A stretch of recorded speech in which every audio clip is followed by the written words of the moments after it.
Brands want wife privileges on girlfriend. On girlfriend, yes! Money. Hi guys, welcome to our channel.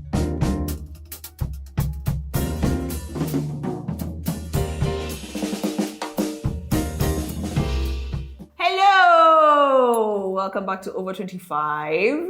Where are the claps? Woo! Only claps when Julia is moderating.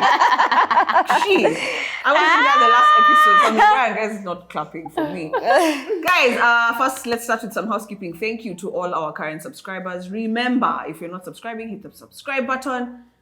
I think by the time this episode is out, do you think we'll be at 100K? Let's hope so. Maybe? That would be awesome. Awesome. Please hit the subscribe button. Thank you so much for being here on our journey. You know, we turned 5 this year and we've been very, very excited. Now, today's topic, something I wanted to discuss with the girls. There was a thing we were discussing with Julia the other day and I said, stop. Topic. And that topic Exactly idea. like that. We need to tell guys about this information. You guys know, I don't know if you guys are familiar with our series, Things They Don't Tell You. So today we're discussing things they don't tell you about being a social media influencer. Okay? We were thrust into the world of influencing when we started this channel. Yes. It's not something we knew. To us, Julia is always saying celebrities back in our day were the radio hosts, the TV anchors. Nowadays, an influencer is a celebrity. Personally, I don't even like that word influencing. You guys know that. Me, I don't. Me, I've never. What am I influencing? I'm a content creator. Yeah. Okay, but you know what? Let me not even be. I think it's just, I don't know what the word influencing is very like brainwashy. It's not even because there are people out there who talk shit about influencing or the work. I really don't care about that because my bank says different. Hey! So my bank account rather. So, but what I mean is it's like the word influencing. It's like nah. Yes, I'm influencing you. Yeah, you're paid to influence behavior, decisions. Behavior by pushing products and stuff like that. Yeah. So it's not all you do. You're creating content, and a lot of content I create is not related to a brand or you know. That's very true. And two, our intention going into this space was never not to sell or to with brands. It was talked about, but me, I remember I used to be like, Zima not doing that. That's what I do on my 9 to 5. This space is my happy place. But I think I was speaking about myself. My happy place. I didn't include them. Shikie, what do you call yourself? I find myself saying influencer in conversation, but simply because I usually say, I think influencing works because I feel like I am influenced by influencers. So I call myself an influencer, a content creator, a social media amplifier. Just depends on the day and the conversation. What I call influencer? Of late, I've just been thinking about the word digital marketer because already I've been a marketer. And influencing is not really my intention. I'm just out there because I'm out there as me. So I really like the word digital marketer, although traditionally that's not the real sense of what digital marketing is. But I like that because even in forms that I feel when I'm asked what's your occupation, I say digital marketer. I still just say marketer. Also, marketer is a word. You don't say I'm in marketing. No, I read marketer. You're a marketer. Oh, it's a word. It's like a grammatically correct word. It's a what? A noun, an adjective. I don't know. Whatever. It's a noun. Anyway, so as influencers, purposes of this episode, as content creators, there are things that you hear about or you perceive that go on in our worlds. Like, I don't know, we make a lot of money. We're always going on trips. We're living life. Our lives are free of charge. I don't know, but there are things that they don't tell you about this industry, and that's what Over 25 is here to do today. Nobody tells you the things we tell you. We are here to tell you. So that if you're looking at us and saying, I want that job, come correct. Know exactly what you're coming into. Okay, point number one. Point number one was things they don't tell you about being an influencer. It offers great exposure and opportunities for networking. Lona? Oh, that was me? Yeah. Yeah, basically, first of all, just the brands you get to work with. Like before when I was working, I used to work with these brands at a very different level. You know, it was in the boardroom, I'm trying to push ideas. But then on this side, it's more like a very wide range of brands. You know, like, for example, I was doing banking, you're working with this brand. So I just like that you're actually out there. The campaign I'm working with, let me just name drop, Nivea. It's now like a YouTube ad, and all of a sudden guys are hollering and say, "Oh, I saw your ad on YouTube," really? And I'm like, "Oh, that's like super nice," you know. So I like that exposure.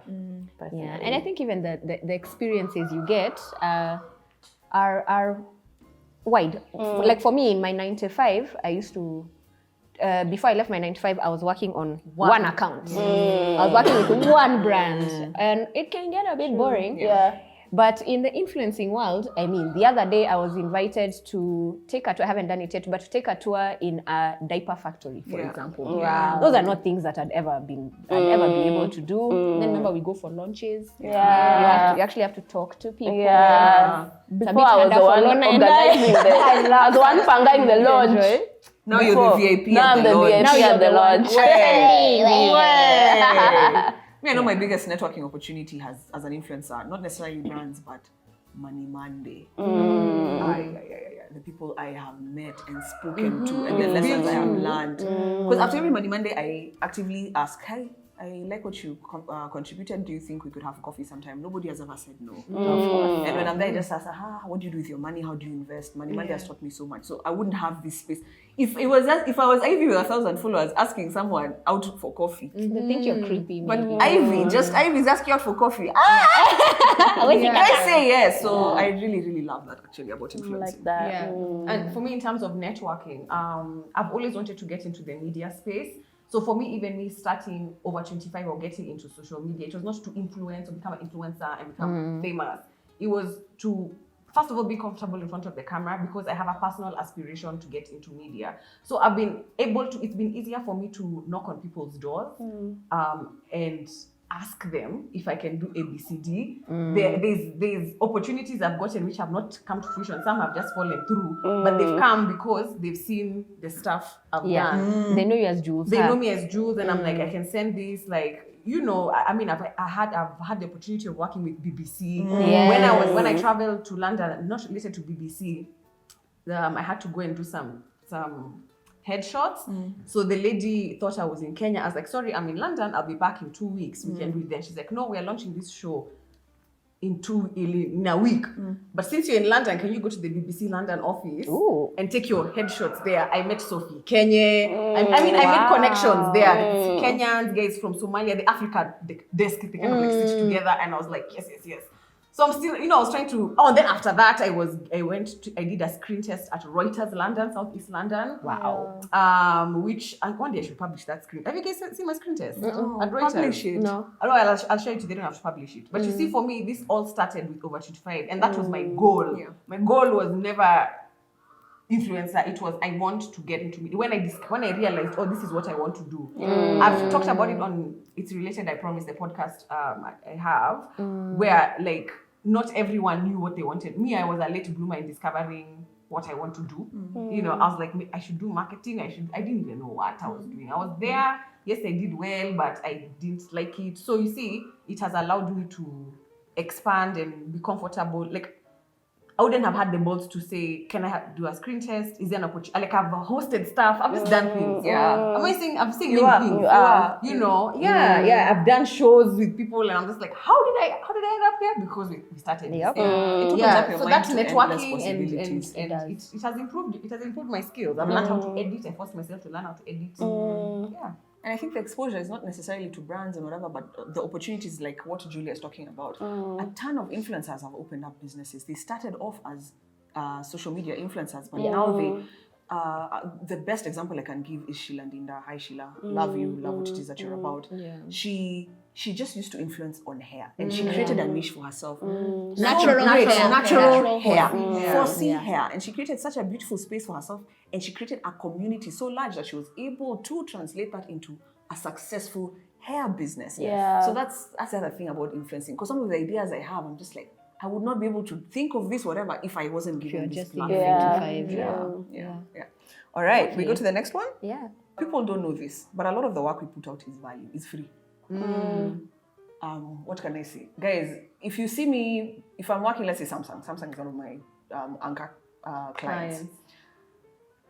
half the stories I put out, guys, are free of charge. So they pay you for a certain thing, but you always add value. Why? I've come to realize with clients especially, when let's say there's a list of 10 influencers, when they're going back to say, who will we work with again? They will look for who worked the hardest for us. And it's very tricky because I'm not saying, put yourself out there, give a lot of free things, but guys don't know this. A lot of the stuff we put out there, we've not been paid for. We've not, I'm blushing here and laughing because our fight, remember our story for Ask Kosanai? Yeah. Do you remember we Kosanai because they gave extra value?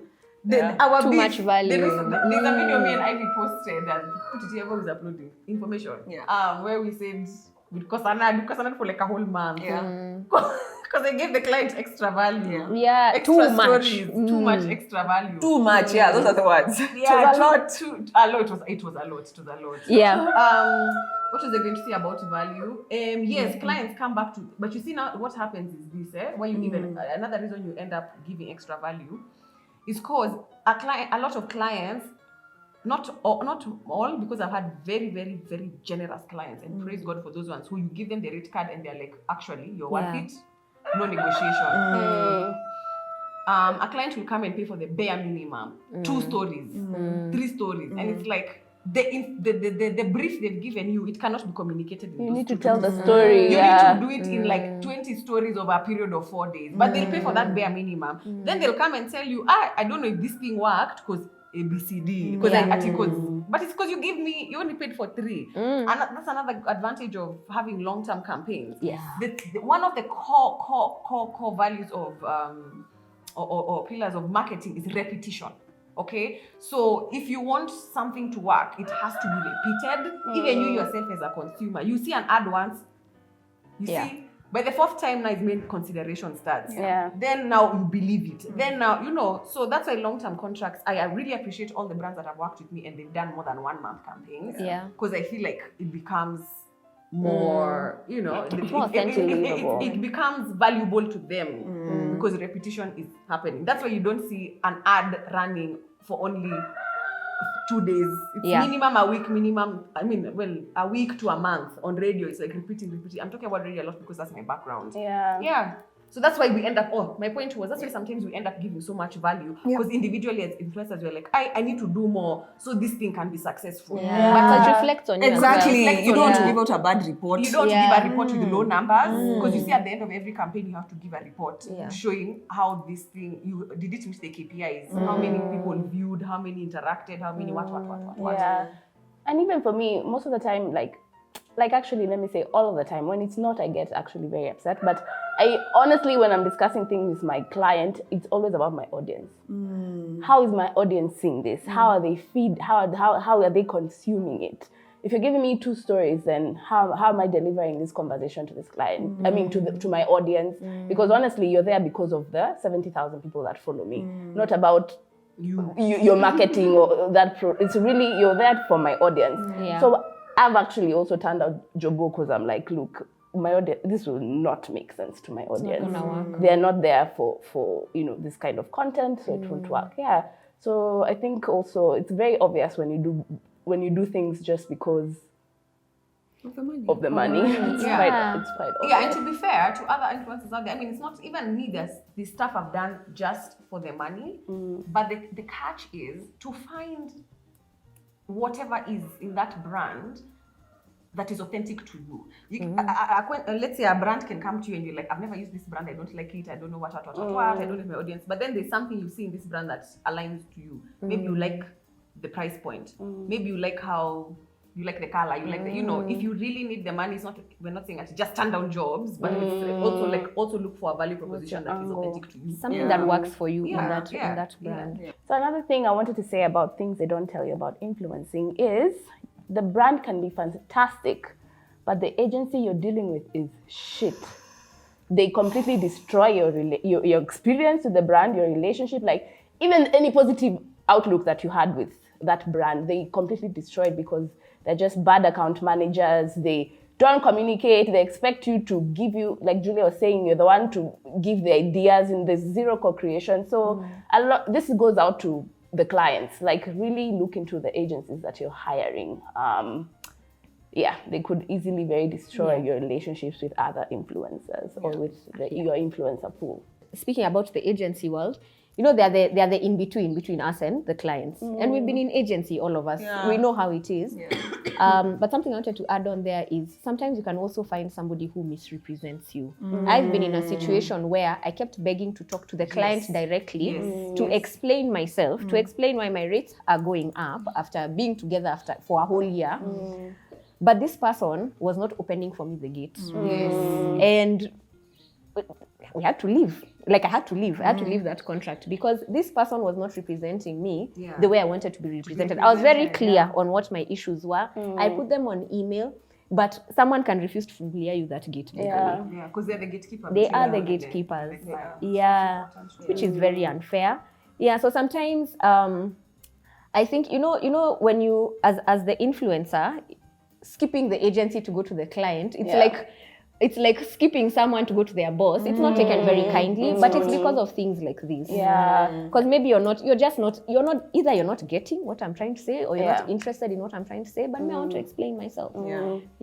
That's why personally I love like agencies that where the brand is copied. Even like the owner of the brand is everything is there. Everything. So that if anything happens. And there are some agencies that don't I'm lucky I've never had that experience. And because I've been in the industry for a while, I've not met a client who we're working through agency, but you know the client somehow, or the client knows somebody you've worked with. And maybe it's because of where I worked before. I was working with so many advertisers who are the brands. Clients. But I like the agencies that have this kind of transparency. So they open a group with the client process, but then so I think the takeaway for other content creators who are trying to get into this space is there's a skill, there's a communication skill you have to have, and there are things you have to know. You ideally you should not talk to the client without talking to the agency person first. And if you have something to address to the client, and the agency person has agreed for you to tell the client directly.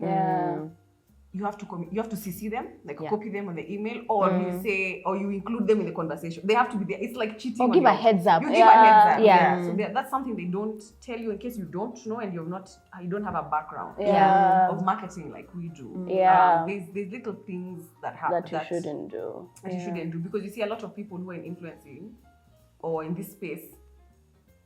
I've been in situations with them and I can say, this person doesn't have a marketing background. They don't know how things go. That's true. So I mean, I don't think it's something you have to learn, but just take note. There are ways of working that have been in the industry for years, and that's just how it works. There's client, there's agency, and there's who are we? Influencers. Not all clients have agencies.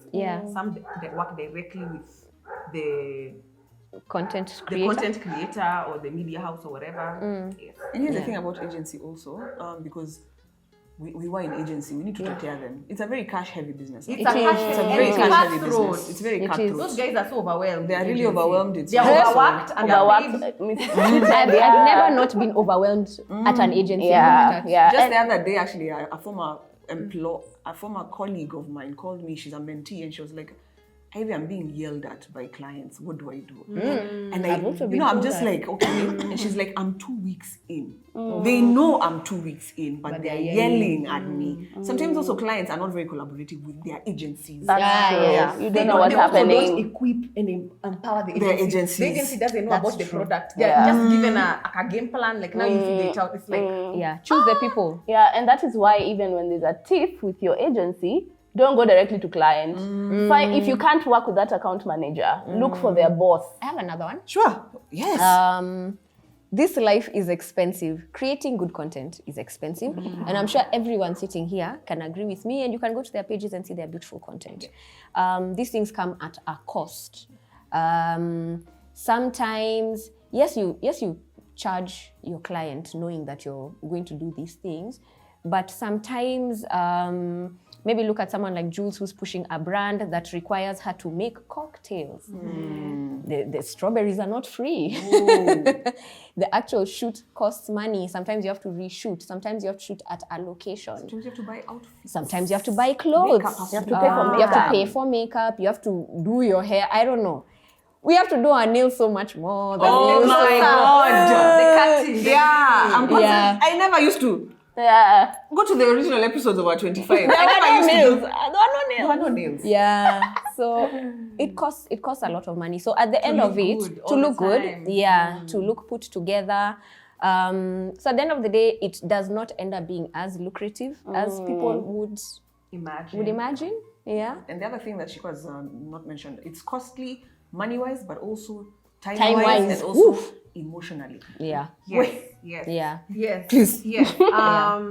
So there's some time I was having a discussion with somebody and they were like, oh my God, it must be so easy, like so relaxing, just like influencing.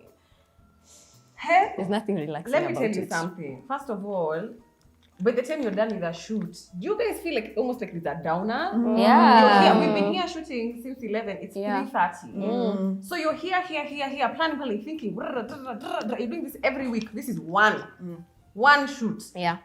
There's Jules, my tiny little channel. There's Shikie, there's her. There's just every Mondays. That thing is draining emotionally.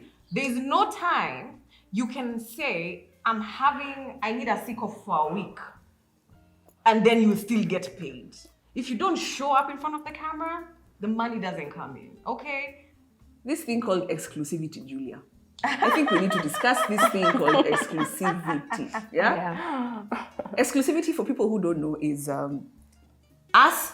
What is it? How do I describe exclusivity? Or exclusive, an exclusive contract or how do I describe that? That Once you're contracted by a company or a brand, say for example you're contracted by a water company, you cannot be seen in any way, shape or form with any other kind of water, even though when you go to the supermarket, brand X might not be there. So sometimes you buy brand Y. But now for purposes of this exclusivity, and if you want your money and you don't want to be fired from your job, you cannot be seen. You can't be seen with any other brand that is related to that particular brand. You can be seen, but not like, you can't be seen to promote or pictured or publicly. But babe, even if you're not promoting it, because that's what I mean, like public, like a picture. You can't take a picture. If I'm in contract with Quencha, exclusivity states that usionekane or in the newspaper holding Keringet. Yes. Yes. Or on social media. Or on even on social any media. public forum. Yeah. And the reason why I'm saying even if you're not promoting it is because it could be that it is here in the picture. Jules is working with another water company, but we're taking a picture together and there's another water company's brand here. She won't be able to post that picture. Not that she's talking or about anyone it. else. Even us we can't because We we're going to mess with her. Because it her will check. look like, even though she's not, the perception is this is the water Julia drinks. Yes.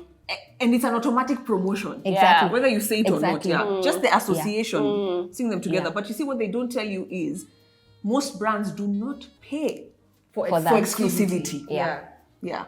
So I think my main point there was just that first of all, the whole idea of exclusivity should come at a cost.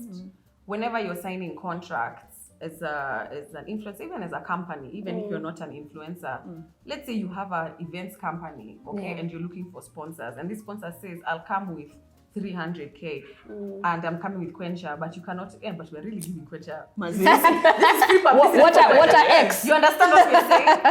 It shows you the power of the position we have and how we have to be responsible with that. Anyway, so you have an event and they're like, we are sponsoring and we are coming with Quencha. Then they come and say, but you cannot bring Keringet. But if a brand tells you that, then they should pay for exclusivity. And also as influencers, also ask your brands to pay for exclusivity. Because what happens is, for example, we're talking with Shikie about, for example, like Jackie Aina. She's a makeup artist. Mostly makeup but mostly makeup, right? Mostly makeup. So today she'll be like, this video is sponsored by MAC. But then she'll still use another foundation the next video and the next video. But she's still in the contract with MAC because MAC has not, when you pay for exclusivity, that means that you now, that brand, even you, it will be hard for you to touch another brand. Yes. Even after your contract has issued. Yeah. You understand? So if my contract with Quencha finishes and I want to now just do whatever, it's harder. So that's why exclusivity should come at a price. And because it boxes you digital out. marketing or influencer marketing is still so new, it's like people don't know how to they don't know is it fight for their rights? I don't even know what the term is. Yeah. So that's one thing they didn't tell you. I think coming in as over 25 used to be like, whatever comes. But it's like exclusivity. When somebody says you cannot be seen with something else, it also comes at a cost to you. Yeah, it does. I agree It limits how you interact with other brands. You see, because even as humans, we don't stick with one water.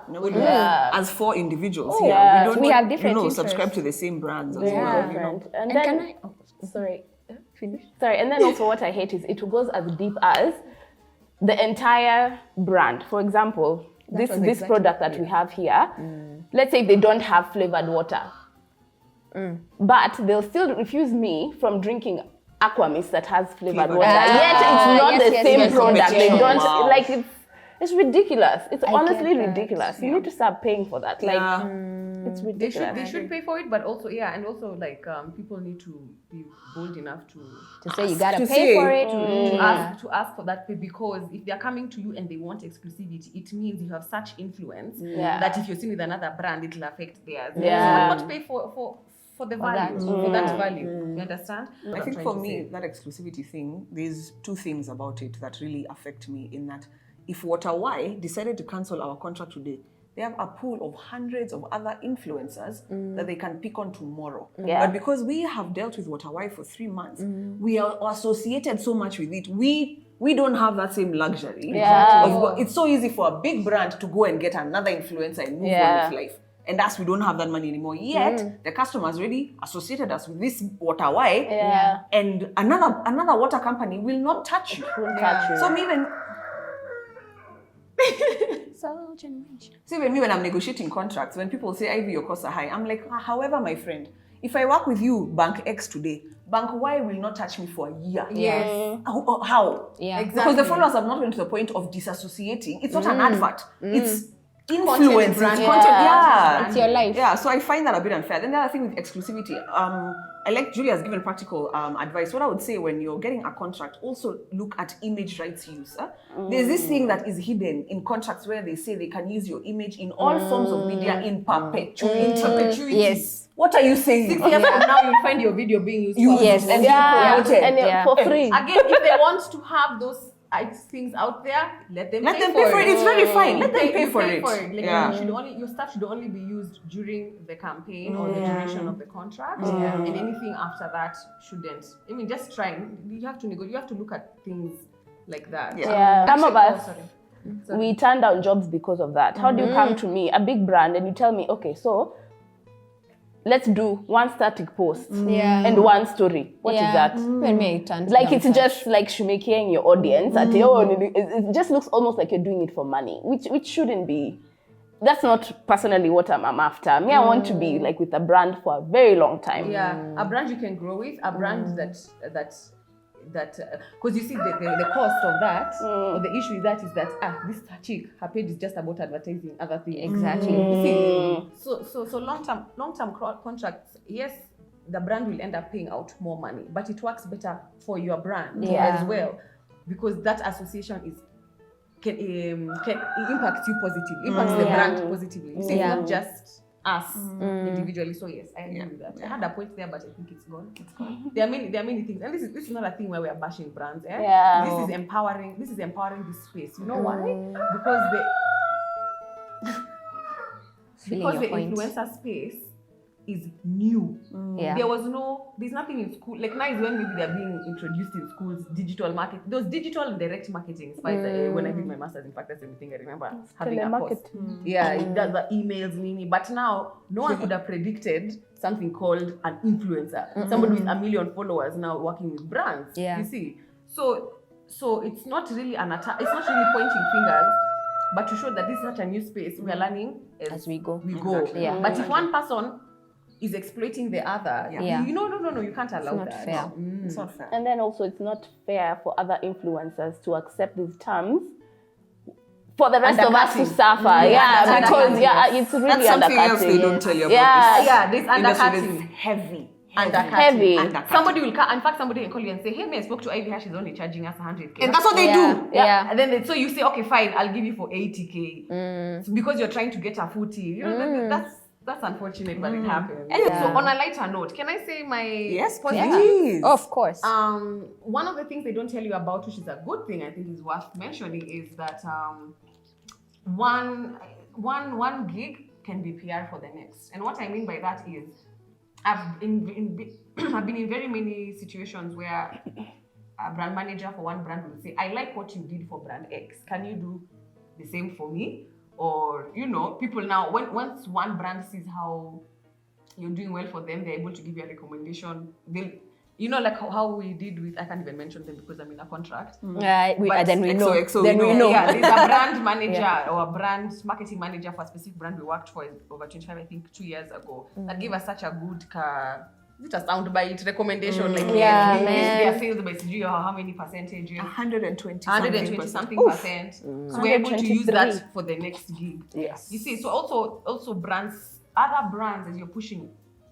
your own, like one brand, other brands see what you're doing, and it can bring in other jobs. Yeah. And I like that. Whereas before, when I was in sales, you have to go and look for work. Yeah. Look until you meet your target. Yeah. It's not easy. And Julie, I like that. And it's not necessarily one gig is PR for the next. It can be, what am I trying to say? It doesn't have to be a paid gig. Yes. It can be you're in the supermarket and you're buying Nivea. Yes. And you're not working with them. But Yes. if you just snap and tag them, they will start seeing that you're interested. Interested. And then they'll be like, That's okay. another thing. Yeah. I think that's another thing they don't tell you. You need to bait. Yeah, baiting. You can bait. Yeah. What was the other positive Yes, that I had? you learn a lot.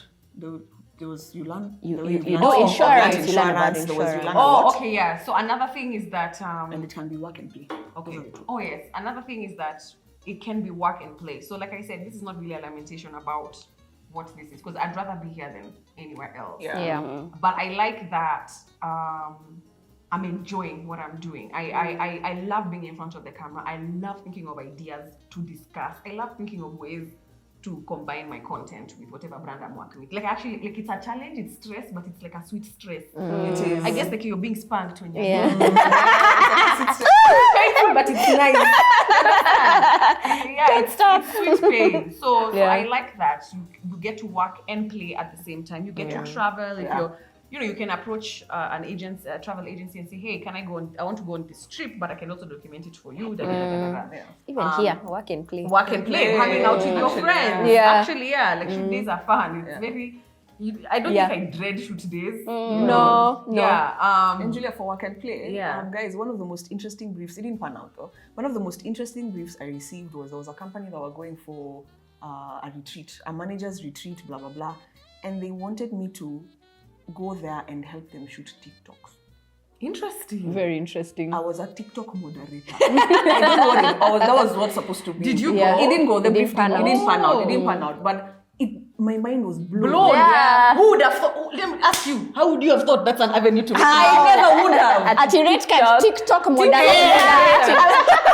Everyone is going to have their selfie sticks and their and their what do you call it? The tripods. Yeah. We just need you to help them show their TikToks. Do you know that is amazing? I'm like, yes, please. What? It didn't pan out, but didn't that pan was out. that was amazing. Actually, Man. so now Work and play. Yeah, it's PR. This is a TikTok moderator. Yeah, If she you're going for loves TV, to shoot TikToks. She loves TikTok. Yeah. TikTok is just it's infectious. This side of the room. This side, ask any TikTokers. Most these are the TikTokers. Final positive that I have for me, because for me this ultimately has been a good thing. It's been a blessing to my life. Yeah. Is the learning. Okay, I feel like for me, I get to expand. I get to expand based on the brands I'm working with. Yeah. Because I learned something about their products that I would never have learned by just sitting behind a desk. Yeah. I wanted to add on for the learning of new stuff. I feel like I consume the information about a brand different from this side than I do behind the desk. Because behind the desk, the brief will come in, you read the brief, then you go, you do your brainstorm, you do the artworks and whatever.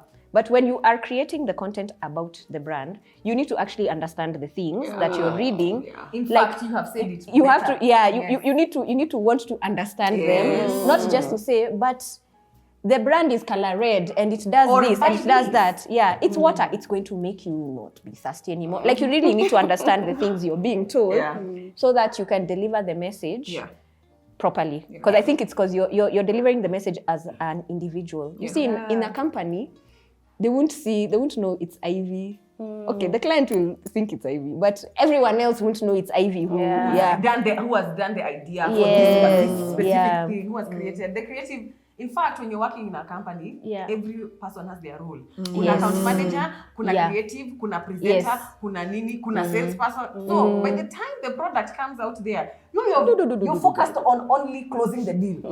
And you don't even know how your product, after you brought the company all this money, you're just like, then you hear how it's being executed, you're just like, no, like how you should have done a better job. So now I feel like, for me, I think why I'm happy is that I am creatively involved. Yes. And I never used to be creatively involved in stuff, but I didn't want to just be a creative. I wanted to also do other things, and I feel like this has it's a nice mashup of that. Yes, I'm like, I control the money coming in, I control the money coming out, I control the content. You control your time. Your time management. Oh my God. You don't have to wake up at 5 to be in traffic for 2 hours. Me, I don't understand. Oh my God. These are the things that can make me leave Kenya. I just want a subway system in Nairobi. Quick movement. A quick last one I've just thought about is, since they don't tell you, is you as influencer, you can have the most beautiful idea to post, and you're like, this one, it's so dope. It's so dope. Then you post it, you get like 2 comments, and you're just like, what happened? And then on the contrary, there's this post you're like, in the picture too. You put it, you have high engagement. You know, it's not a giveaway. People are actually engaging with you. Yeah. So it's really a yo-yo. So even nothing really, and also captions like really make or break your post. Like as you like, so don't be stressed about your content as an upcoming influencer. These things happen. Basically, that's what I'm saying. I have one more small one, just one more small one. just a little bit. Another thing, again related to what Lornzie said. Another thing is also, you can create your wonderful content. You tick all your KPIs.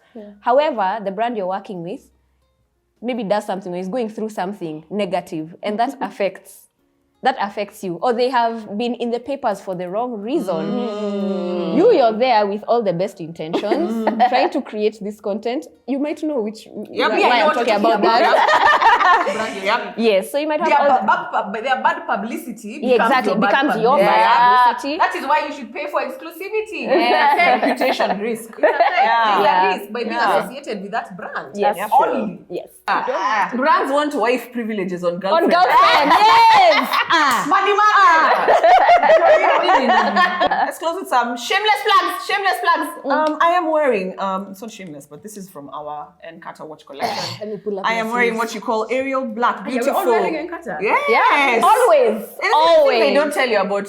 Imagine I am okay with the free stuff. Yeah. My hair is free. I want to. My nails are free. There's an assumption that everything we get is free all the time. We do get free things.